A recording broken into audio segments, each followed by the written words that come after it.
Shalom saudara yang terkasih Tuhan, kita jumpa lagi di dalam Light of Revival, renungan firman Tuhan yang akan menuntun kita sepanjang hari ini. Saya ajak kita untuk merenungkan satu bagian firman Tuhan yang terambil di dalam Markus pasal 1 ayat 40-41. Di situ dikatakan, seorang yang sakit kusta datang kepada Yesus dan sambil berlutut di hadapannya, ia memohon bantuannya, katanya, "Kalau engkau mau, engkau dapat mentahirkan aku." Ayat 41, maka tergeraklah hatinya oleh belas kasihan, lalu ia mengulurkan tangannya menjamah orang itu dan berkata kepadanya, "Aku mau, jadilah engkau tahir." Cabin fever. Saudara pernah mendengar istilah ini?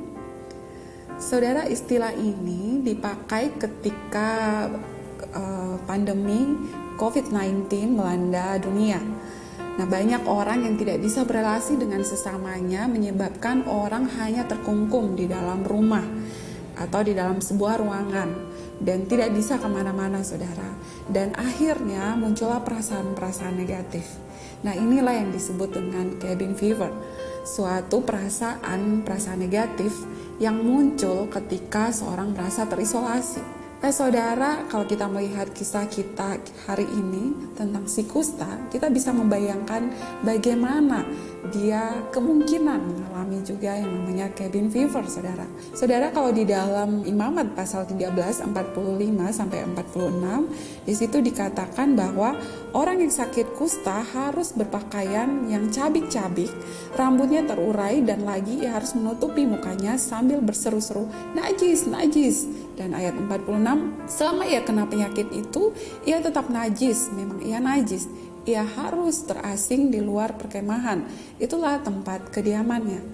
Saudara, kisah ini memperlihatkan bahwa seorang yang penyakit kusta itu selalu diasingkan, saudara. Nah, saudara bisa membayangkan bagaimana perasaannya, bagaimana keadaan daripada orang ini ketika sosialnya menolaknya dan dia merasa bahwa tidak ada seorang pun yang bisa diajak bicara, saudara.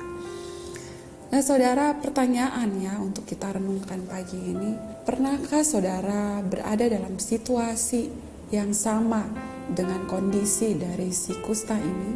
Saudara merasa tertolak, merasa dihindari, dan mungkin bertahun-tahun hidup tanpa seorang pun yang saudara rasa bisa mengerti saudara. Apa yang menjadi respon saudara? Saudara dapat mencatatnya di dalam notes saudara, di dalam kertas yang ada, saudara bisa mencatat refleksi saudara. Apapun yang saudara ingat, yang saudara bisa dapat, dan bagaimana respon saudara.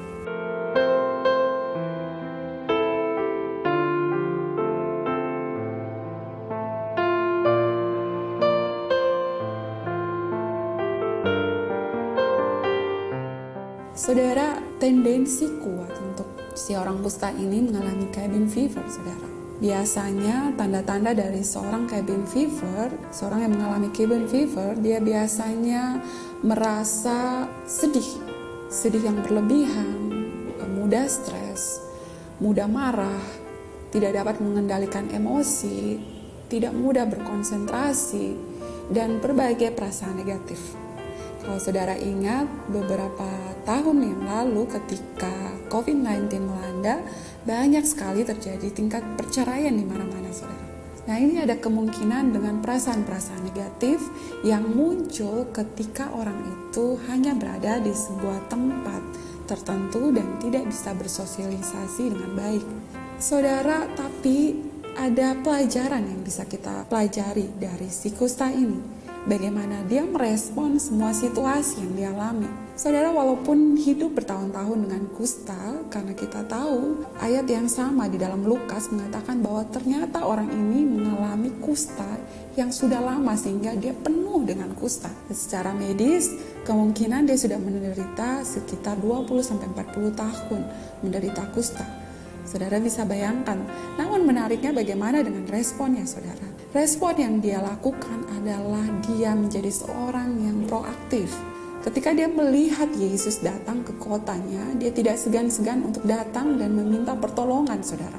Ini sebuah respon yang bisa kita teladani. Bagaimana dia melihat Yesus sebagai sumber harapannya untuk dia sembuh, saudara. Bukan saja dari penyakit psikisnya, tapi kedatangan Yesus membuat mentalnya berubah. Saudara, dia bisa mengambil inisiatif untuk menghampiri Yesus. Dan bagaimana dengan teladan yang kedua, kita bisa lihat bagaimana respon Yesus ke orang kusta ini, saudara. Dengan mendekati orang ini dan mengatakan bahwa ya, saya mau engkau sembuh. Saudara, bukan hanya bicara bagaimana dia mau untuk menyembuhkan si orang kusta, tetapi Tuhan Yesus menjamah tangan orang ini, saudara. Saudara bisa bayangkan orang ini yang tadinya di tengah masyarakat, jalan saja, orang tidak mau dekat-dekat, apalagi pergi menyentuh. Tetapi Allah yang menjadi pencipta alam semesta ini mau melakukan respon itu. Datang kepada umatnya, datang kepada orang yang merasa tertolak ini dan menyentuh dia dan mengatakan, saya mau engkau menjadi sembuh. Saudara, pertanyaannya, bagaimana dengan respon kita? Apakah kita bisa melihat Yesus sebagai harapan? Apakah kita bisa menerima semua orang sama seperti Yesus menerima semua orang? Saudara bisa mencatat pertanyaan-pertanyaan refleksi ini, menjawabnya di notes saudara, di buku saudara. Apa yang saudara pelajari dari firman ini? Bagaimana respon saudara sehari-harinya? Apakah saudara juga menolak orang-orang yang ditolak oleh masyarakat?